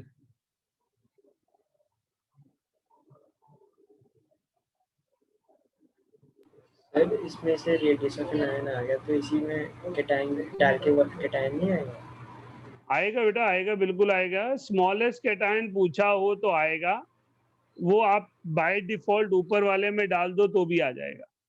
लेकिन आपके पास यहाँ पर मैंने किसी और टारगेट से पूछा था, radius of smallest cation in this arrangement will be 0.414 into 141.44 और radius of largest cation will be slightly smaller than 0.732 times of 141.4, क्योंकि ये ऑक्टाहेड्रल वॉइड अरेंजमेंट है। NaCl टाइप मतलब ऑक्टाहेड्रल वॉइड, तो ऑक्टाहेड्रल वॉइड है तो मुझे ऑक्टाहेड्रल वॉइड की रेंज को यूज करना था। किया आपने, ठीक है, कोई गलती नहीं है। यहाँ पर भी ये वैल्यू डालता हूं तो वही आती है 58.56 पिकोमीटर, जो 100 से माइनस करके आएगी। लेकिन अगर लार्जेस्ट कैटायन पूछ लेते और आप वही वैल्यू डाल देते तो गड़बड़ हो जाती है ना। लार्जेस्ट कैटायन का मतलब है हमें रेंज को यूज करना है। कौन सा ऐसा कैटायन मैक्सिमम साइज का हो सकता है कि अरेंजमेंट आपके पास लगभग यही रहे? तो cation must be having limiting value of 103.53 तो स्लाइटली लेस देन दैट होना चाहिए। समझ आया क्या किया मैंने? NaCl type means where cations are present in octahedral void। octahedral void की रेंज है 0.414 से 0.732, तो 0.414 is the smallest cation and 0.732 is biggest cation। तो एक स्मॉलेस्ट कैटायन है और एक बिगेस्ट कैटायन है, उनकी आपस की रेशो ली जा रही। हाँ जी आची, मुझे रेडियस ऑफ कैटायन समझ नहीं आया कि हमने क्यों कैसे निकाला है। बेटा radius of cation is 141.44 into the size of octahedral void. क्योंकि ये ऑक्टाहेड्रल वॉइड अरेंजमेंट है तो ऑक्टाहेड्रल वॉइड की रेंज को यूज किया, तो कैटायन का साइज 0.414 से 0.732 times of radius of anion होना चाहिए। एनायन लैटिस बना रहा है और कैटायन जो है वॉइड स्पेस में प्रेजेंट है, तो जो आपके पास कैटायन का साइज होगा वो 0.414 टाइम्स ऑफ 141.4144 से 0.732 टाइम्स ऑफ 141.44 रहेगा। हाँ जी, एक मिनट आज हाँ जी बोलो। सर हम इसे ऐसे नहीं निकाल सकते जैसे हमने पिछली क्लास में निकाला था कि edge length is equal to 4r/√2 कर। बेटा बिल्कुल निकाल सकते हैं अगर क्लोज कॉम्पैक्ट अरेंजमेंट हम मान रहे हैं FCC का, लेकिन जब NaCl टाइप दिया है तो हमें NaCl के फॉर्मूले से निकालें। बात वही आ रही है जो आप बोल रहे हो। आपके 1.41 क्या होता है √2, तो मैंने किसकी वैल्यू निकाली है a/2√2, isn't it? लेकिन हमने सॉलिड के वॉइड अरेंजमेंट की बिहेवियर को स्टडी करते हुए निकाली ताकि हम देखें जो हमने डेवलप किया आइडिया वो कहाँ है। Okay sir. हाँ जी, हाँ जी अदिति। सर मैंने नहीं पूछा कुछ। अच्छा पहले का ही होगा फिर। यश गुप्ता। सर वो नीचे लेस देन नहीं आना चाहिए फाइनल आंसर में, लेस देन 103.5। हाँ लेस देन ही आएगा, ये हमने इक्वल टू लिखा है। वो तो बाद में लगा दिया यार, इसके इक्वल टू था ना ये, उसके और ऊपर तो लेस देन ही रहेगा। यस सर, अगर इसी में आ जाता कि एनायन का स्मॉलेस्ट लार्जेस्ट तो भी नहीं करते पूछ सकते, नहीं पूछ सकते क्योंकि एनायन तो लैटिस बना रहा है ना, एनायन का तो परफेक्ट रेडियस रेशियो ही निकाल सकते हैं। ठीक है सर, स्मॉलेस्ट वाले के लिए पूछे कि वो वाइड बनाएगा। हाँ जी शाश्वत बोलिए। सर जो हमारा मैक्सिमम रेडियस आ रहा है कैटायन का वो पॉसिबल कैसे होगा, मतलब कि फिर एज लेंथ तो आएगी नहीं 200 नहीं 400 सॉरी नहीं आएगी ना एज लेंथ 400 से हमारा कंसर्न ही नहीं है, हमारा कंसर्न उससे है ही नहीं। हम ये कह रहे हैं कि जो हमारा जो सॉलिड अरेंजमेंट आया वो अरेंजमेंट कैसा आएगा।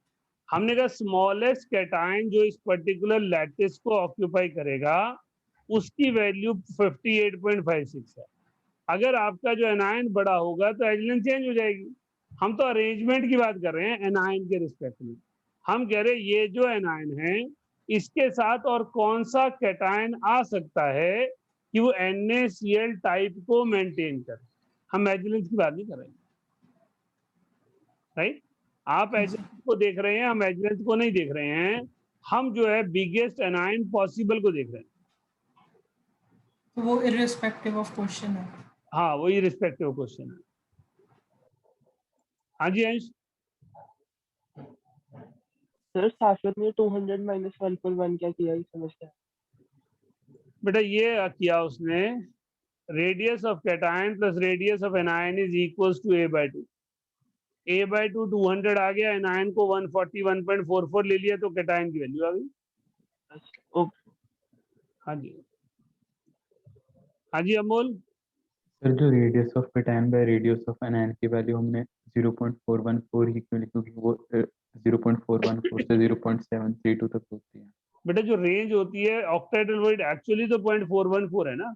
रेंज तो हमने इसलिए ली है क्योंकि हमें एनायन एनायन कांटेक्ट को प्रिवेंट करना है। अगर एनायन एनायन एक दूसरे के क्लोज कांटेक्ट में होंगे तो सॉलिड अनस्टेबल हो जाएगा। तो हमने इसलिए वो वैल्यू ली जो एक्चुअल ऑक्टाहेड्रल वॉइड की वैल्यू है। यस हाँ जी, नेक्स्ट वाले लिखिए, zinc sulphide type, zinc sulphide type.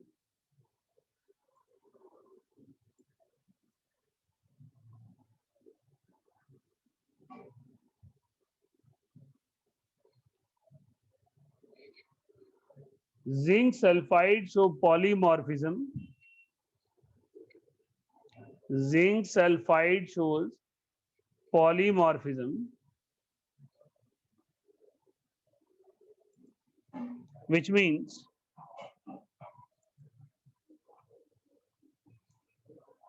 it has more than one type of crystal structure, more than one type of crystal structure depending upon temperature.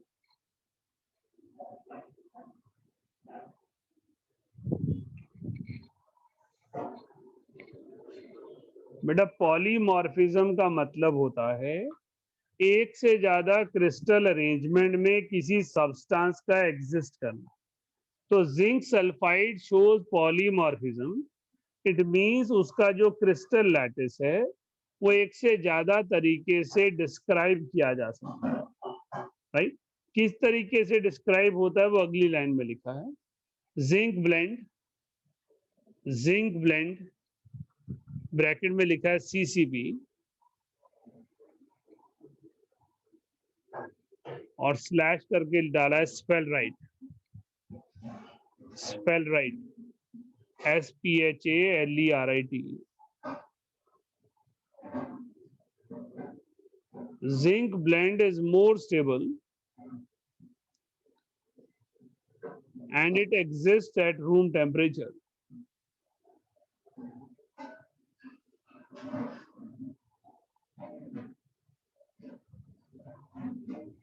Around 1296 Kelvin,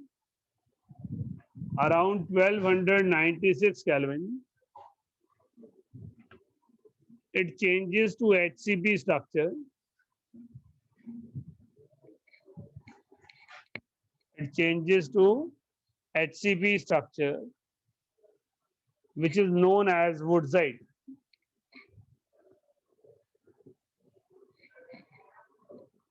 Which is known as woodsite. ये बेटा polymorphism है। तो zinc sulphide एक ionic compound है ZnS। वो दो तरह के क्रिस्टल स्ट्रक्चर में एग्जिस्ट करता है, क्यूबिक एंड हेक्सागोनल। क्यूबिक का मतलब है CCP FCC और वुडसाइट जो है वो हेक्सागोनल लैटिस है HCP। तो जिंक ब्लेंड जो है वो CCP और HCP दोनों अरेंजमेंट में है। जब वो CCP में है तो उसके नाम जिंक ब्लेंड और स्फेलराइट है, और जब वो HCP में है तो उसका नाम वुडसाइट है। तो जिंक ब्लेंड और स्फेलराइट और वुडसाइट, these are the different names given to compound ZnS। आपके पास टेम्परेचर बेस पर ये एक फॉर्म से दूसरी फॉर्म में जाता है। इट्स CCP अरेंज आगे लिखा है, it's CCP arrangement is similar to diamond and HCP is similar to graphite. तो आपके पास डायमंड और ग्रेफाइट की कन्वर्जन से सिमिली मिलाई जाती है इसकी, कि जब आपके पास ये CCP है तो ये डायमंड फॉर्म में है, स्लोली ग्रेजुअली बाय हीटिंग ये ग्रेफाइट फॉर्म में चला जाएगा। It's CCP arrangement is similar to diamond and HCP arrangement is similar to graphite. हाँ जी रिया। सर आपने अभी CCP का क्या बोला था? CCP FCC को कहते हैं। HCP हेक्सागोनल होता है और CCP है क्यूबिक क्लोज पैकिंग, जिसको FCC यूनिट सेल कहा जाता है, और HCP का मतलब है hexagonal close packing. Right. Last point है, it's cation to anion ratio is 1:1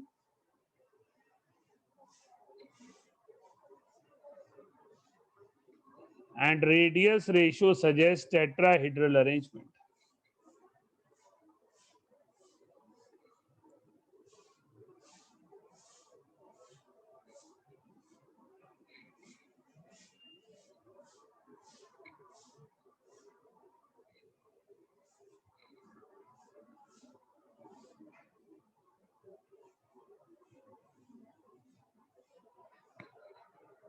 right.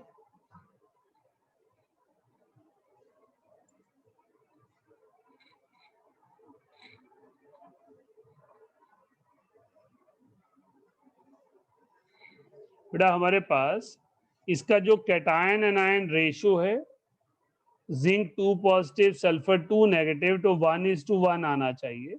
ये 1:1 स्टोइशियोमेट्रिक सॉलिड है, लेकिन रेडियस रेशियो 74 pm जिंक है, 190 pm सल्फाइड है। इसकी वजह से इसका जो अरेंजमेंट बनता है वो टेट्राहेड्रल बनता है। तो zinc sulphide must have tetrahedral arrangement. हाँ जी अर्शिता। सर HCP में होता क्या है? हेक्सागोनल यूनिट सेल हो जाता है। यूनिट सेल का अरेंजमेंट चेंज हो जाता है, वो हेक्सागोनल हो जाता है। क्यूबिक में जैसे क्यूब बनाया है, ऐसे ही हेक्सागोनल में हेक्सागन बनाएंगे। सर उसकी शेप हेक्सागन में हो जाती है? हेक्सागन, हेक्सागन, हाँ बिल्कुल, यूनिट सेल ही चेंज हो जाता है ना। आपका जो हेक्सागन यूनिट सेल होगा वो ऐसा बनेगा ना। सर वो आगे पढ़ेंगे हम? हाँ, थोड़ा बहुत आइडिया तो लेंगे, लेकिन सिलेबाई में हमारे सिर्फ और सिर्फ क्यूबिक है। ये हेक्सागोनल यूनिट सेल आ गया, something like this, right. Okay sir. हाँ जी एनी। सर ये जो चेंज होता है सर स्ट्रक्चर में, क्या मैक्रोस्कोपिक लेवल पे भी विजिबल होता है? हाँ होता है, हम उसे क्रिस्टल स्ट्रक्चर में अरेंजमेंट चेंज होता है। देखो जो स्ट्रक्चर बनता है वो तो हम ही बनाते हैं ना। हमने स्टार्टिंग से एक ही चीज पे काम कर रहे हैं।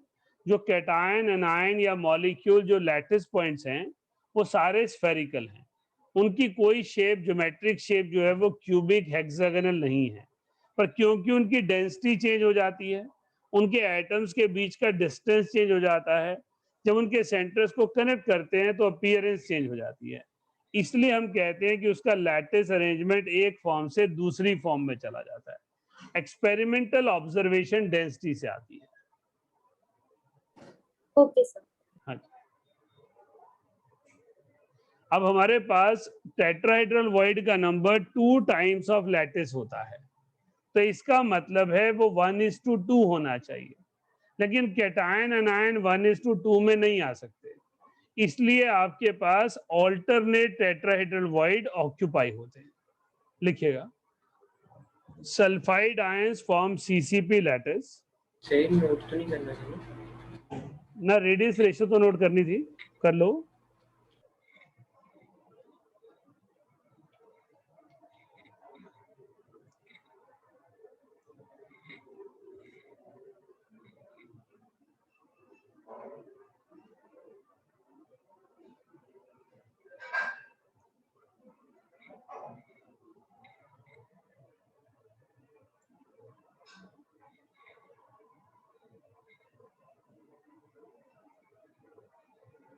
Next is sulfide ions form CCP lattice, while zinc ions occupy alternate tetrahedral voids. Zinc ions occupy alternate tetrahedral voids.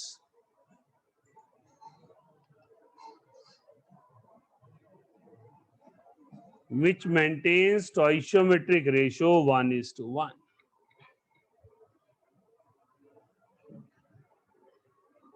Which maintains stoichiometric ratio 1:1.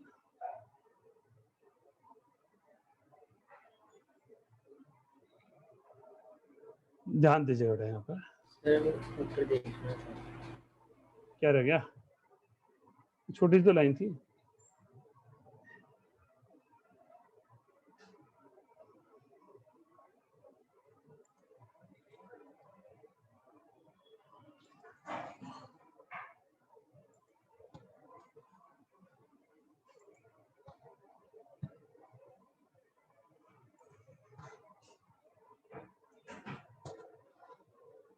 यश गुप्ता, आप बताइए टेट्राहेड्रल वॉइड एक यूनिट सेल में एफसीसी में कहां पर प्रेजेंट होते हैं?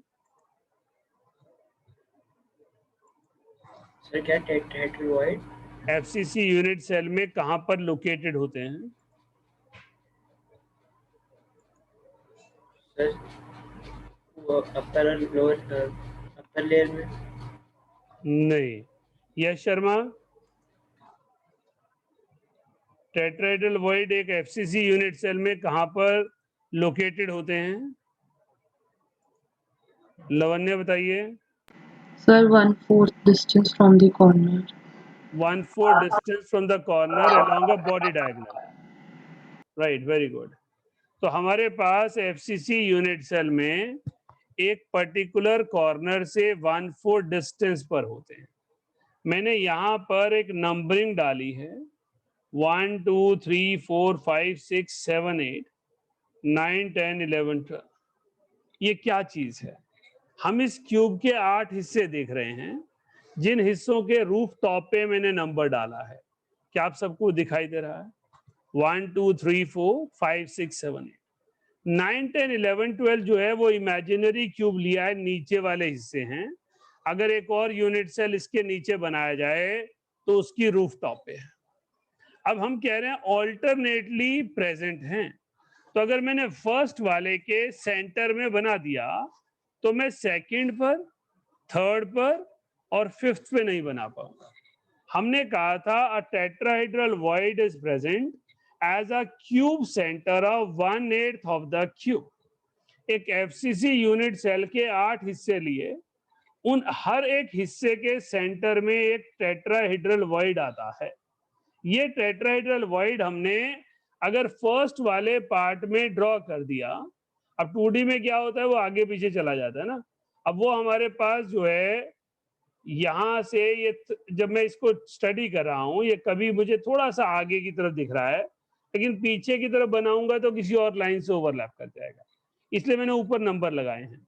1 में अगर आपके पास टेट्राहेड्रल वॉइड है तो ऑल्टरनेट होने के कारण 2 3 5 में नहीं होगा। अगर 4 में आपके पास टेट्राहेड्रल वॉइड है तो 8 में नहीं होगा। नेक्स्ट टेट्राहेड्रल वॉइड 7th के सेंटर में बनाया है तो 10th में नहीं बनेगा। 6th के सेंटर में बनाया है तो 11th में नहीं बनेगा। तो जो टेट्राहेड्रल वॉइड होगा वो इमेजिनरी पोर्शंस जो 1/8 ऑफ द क्यूब है उनके सेंटर्स में प्रेजेंट हैं। तो हमारा जो टेट्राहेड्रल वॉइड है वो एक यूनिट सेल के 8 हिस्सों में से 4 हिस्सों में प्रेजेंट है और 4 हिस्सों में प्रेजेंट नहीं है। जिन 4 हिस्सों में प्रेजेंट है वो 1 4 6 और 7 हैं। वो डायगोनली अपोजिट हैं। 1 4 ऐसे आ रहा है, 6 7 पीछे की तरफ जा रहा है। क्लियर है? अभी मैं कलर सिलेक्ट करके लाइन से जोड़ूंगा जिनके साथ वो कोऑर्डिनेट करेगा। राइट? आपके पास किसी के पास एनोटेट एबिलिटी है तो आप खुद भी ड्रॉ कर सकते हैं और मुझे बता सकते हैं कि सर मैं करके देखता हूँ ट्राई। मैं पहले एक ड्रॉ करता हूँ। ये फर्स्ट वाले के सेंटर में है, तो फर्स्ट वाले के साथ ये बैक साइड वाला कॉर्नर आ रहा होगा।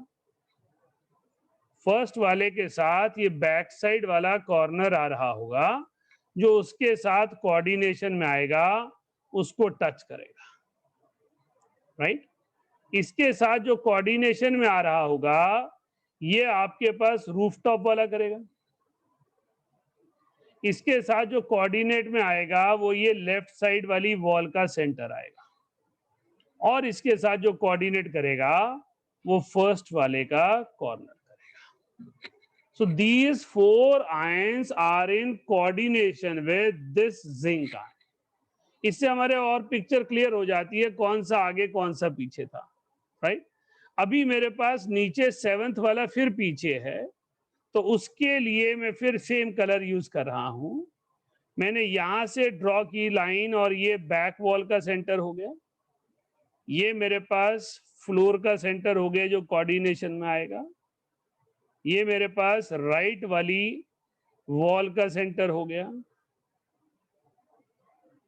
और ये मेरे पास बैक कॉर्नर हो गया। राइट?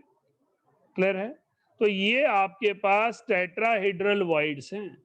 अभी आप देखें, थोड़ा सा और ध्यान से देखेंगे तो आपको मीथेन दिख रहा होगा। रेड वाली बॉल कार्बन है, ग्रीन वाली बॉल्स जो हैं वो हाइड्रोजन हैं। तो मीथेन लाइक स्ट्रक्चर अपीयर हो गया। राइट? अब जो फ्रंट साइड पर हैं मैं उन्हें ब्लैक से शो कर रहा हूं। तो फ्रंट साइड वाला ये फोर्थ वाले के सेंटर में है, तो ये आपके पास रूफटॉप के साथ कोऑर्डिनेटेड होगा, ये आपके साथ फ्रंट फेस सेंटर के साथ कोऑर्डिनेटेड होगा, ये आपके पास राइट वॉल के साथ कोऑर्डिनेटेड होगा, ये आपके पास रूफटॉप के कॉर्नर के साथ कोऑर्डिनेटेड होगा। सो इन चारों के साथ ये कोऑर्डिनेशन। इसी तरह इसकी कोऑर्डिनेशन यहां पर 6 वाले की लेफ्ट साइड वाली वॉल के साथ आ रही है, इसके साथ आ रही है, फ्रंट वाली वॉल के साथ आ रही है, और मेरे पास बॉटम वाले के साथ आ रही है।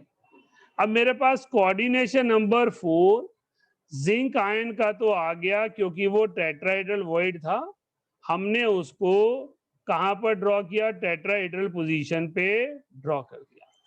अब हमें कोऑर्डिनेशन नंबर किसका स्टडी करना है, ग्रीन वालों का, इसलिए मैंने इमेजिनरी यूनिट से लिया, स्फीयर लिए नीचे से। फ्रंट वालों को हमने ग्रीन कर, ये आपके ब्लैक कलर से लिखा था, और जो बैक वाले हैं उनको हमने मल्टी कलर से ड्रॉ किया था। अब इस ग्रीन वाले का कोऑर्डिनेशन नंबर कितना हो गया, 4। तो हमने कहा जिंक सल्फाइड टाइप वो है जिसमें जिंक का कोऑर्डिनेशन भी 4 है और सल्फर का कोऑर्डिनेशन भी 4 है। लेकिन सल्फर के कोऑर्डिनेशन को स्टडी करने के लिए हमें कुछ zinc ion adjoining unit cell से उधार लेने पड़ेंगे, राइट? समझ में आई बात? दिख रहा है कुछ ऐसा? हाँ जी अदिति।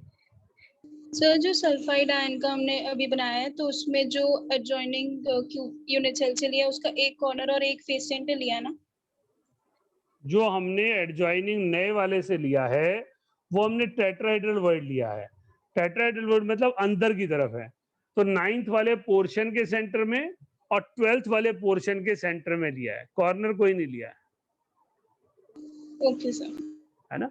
आपके पास सल्फाइड आयन को बेटा जिंक आयन सराउंड कर रहा है, जिंक आयन को सल्फाइड आयन सराउंड कर रहा है। सल्फाइड आयन लैटिस में है और जिंक आयन वॉइड में है। तो जब मैं सल्फाइड आयन का स्ट्रक्चर देखूंगा तो सिर्फ वॉइड देखूंगा, और जब मैं जिंक आयन देखूंगा तो जो लैटिस बना रहे हैं उनको चेक करूंगा कौन उसके साथ कोऑर्डिनेशन में है, राइट? हाँ जी शाश्वत। सर ये ऑल्टरनेटली क्यों बना रहा है वॉइड? अगर ऑल्टरनेटली नहीं होगा तो सॉलिड इम्बैलेंस हो जाएगा।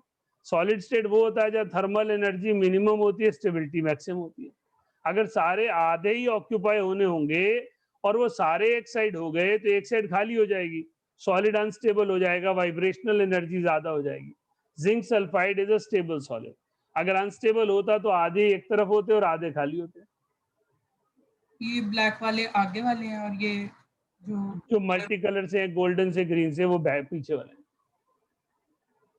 राइट?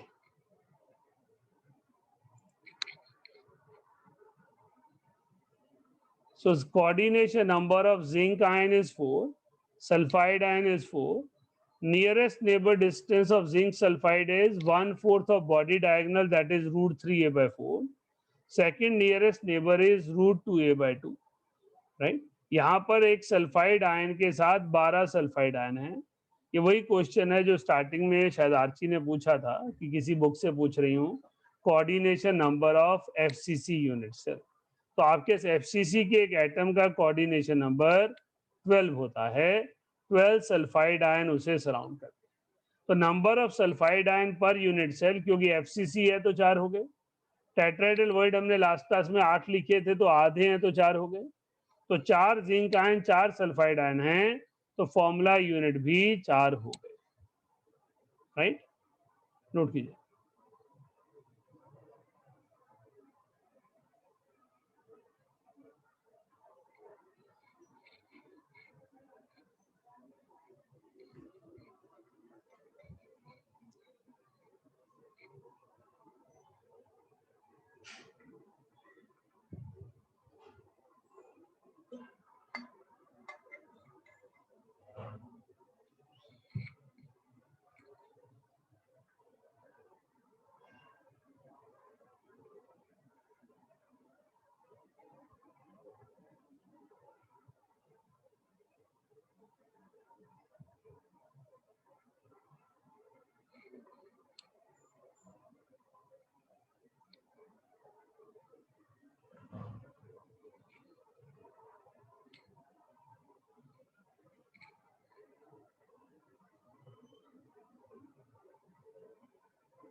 हाँ जी, हो गया।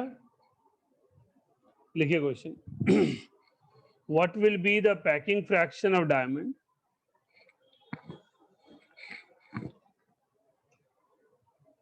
what is the packing fraction of diamond if it follows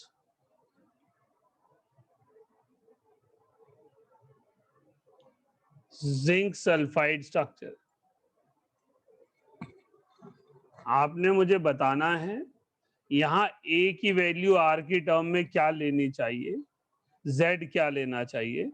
formula आपको पता ही है पैकिंग फ्रैक्शन के लिए क्या यूज करते हैं ना। हाँ जी लवन्या बोलिए बेटा, क्या पूछना है? सर जैसे कि इस वाले स्ट्रक्चर में हमने देखा कि वॉइड तो 8 है और फिर अभी सेंटेंस में लिखा कि ऑल्टरनेटिवली प्लेस्ड होंगे सारे आयंस, जिंक के आयंस। राइट। तो एक तरह से मतलब फॉर्मूले की जरूरत नहीं थी, हम डायरेक्टली बोल सकते हैं मतलब हाफ ऑफ द वॉइड्स खाली रहेंगे और हाफ ऑफ द वॉइड्स में आयंस होंगे। बिल्कुल ठीक कह रहे हो, लेकिन वो हाफ वाले में कई बार बच्चों को लगने लगता है कि वो एक ही साइड पे क्यों ना हो, ऑल्टरनेट में क्यों हो, है ना।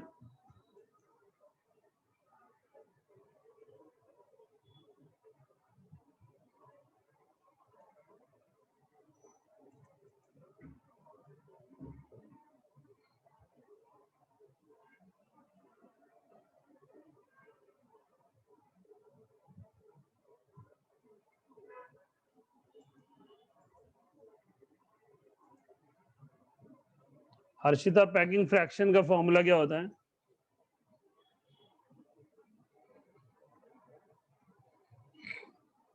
हर्षिता, पैकिंग फ्रैक्शन का फॉर्मूला?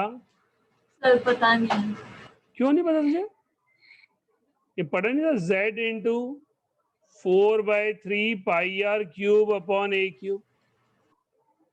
ये सर पढ़ा था मैंने। हाँ तो फिर packing fraction is Z is into 4/3 pi r cube a cube. Pi r 4/3 pi r cube कहीं नहीं जाने वाला, हमें सोचना है Z और A के बारे में। तो आप में से जिसको समझ में आया हो कि Z और A क्या लेना है तो काइंडली डिस्कस विद मी। हाँ जी एनी बताइए। सर मैं पूछना चाहती थी, सर मुझे डायरेक्ट नहीं कर सकती क्योंकि सर इसका सर हमने भी किया इसका एफसीसी अरेंजमेंट होएगा, फिर सर हमने पिछले आर्टिकल में किया था कि सर वो 74% आ रहा है। नहीं नहीं नहीं, एफसीसी अरेंजमेंट 74 होता है जब बीच में कोई ना हो। यहाँ तो बीच में टेट्राहेड्रल वॉइड भी है ना, तो उसको छोड़ के कैसे जाएंगे?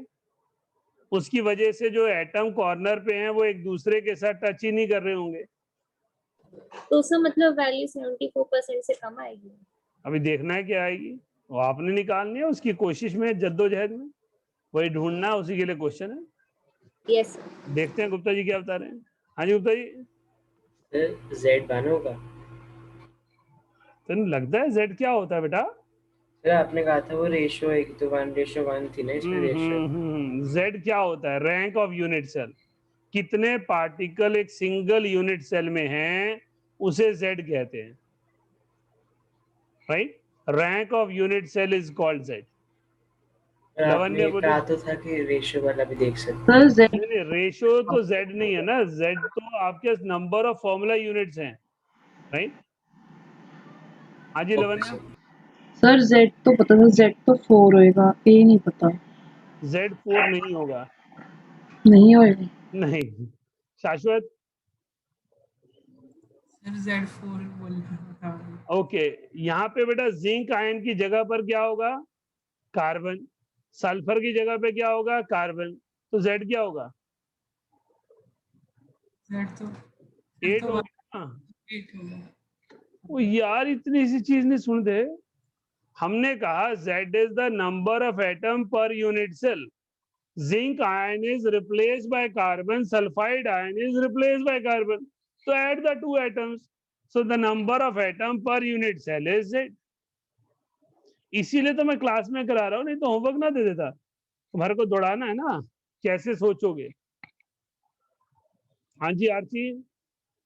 सर हम 8 ऐसे बोल सकते हैं कि जैसे वन तो कॉर्नर्स कंट्रीब्यूट करेंगे, 3 फेस सेंटर्स कंट्रीब्यूट करेंगे और 4 एज सेंटर्स, तो टोटल 8 एज सेंटर नहीं है बेटा, इसके अंदर टेट्राहेड्रल वॉइड है।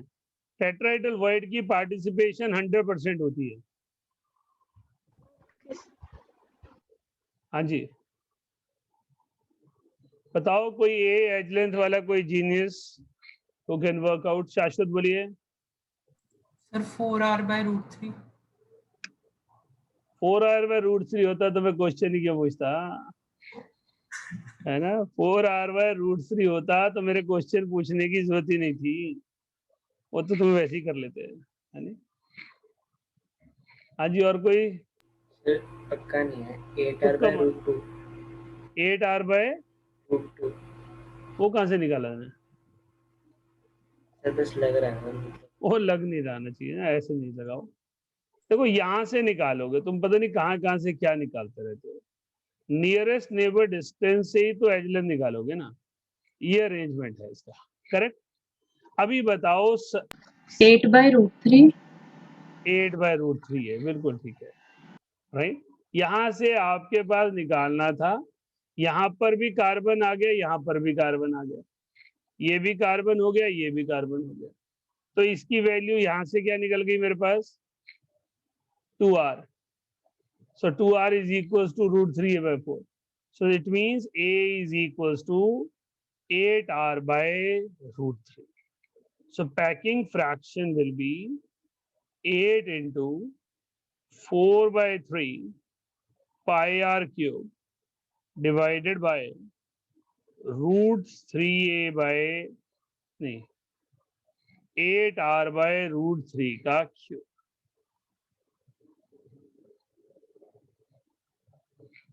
That comes out to be 0.34.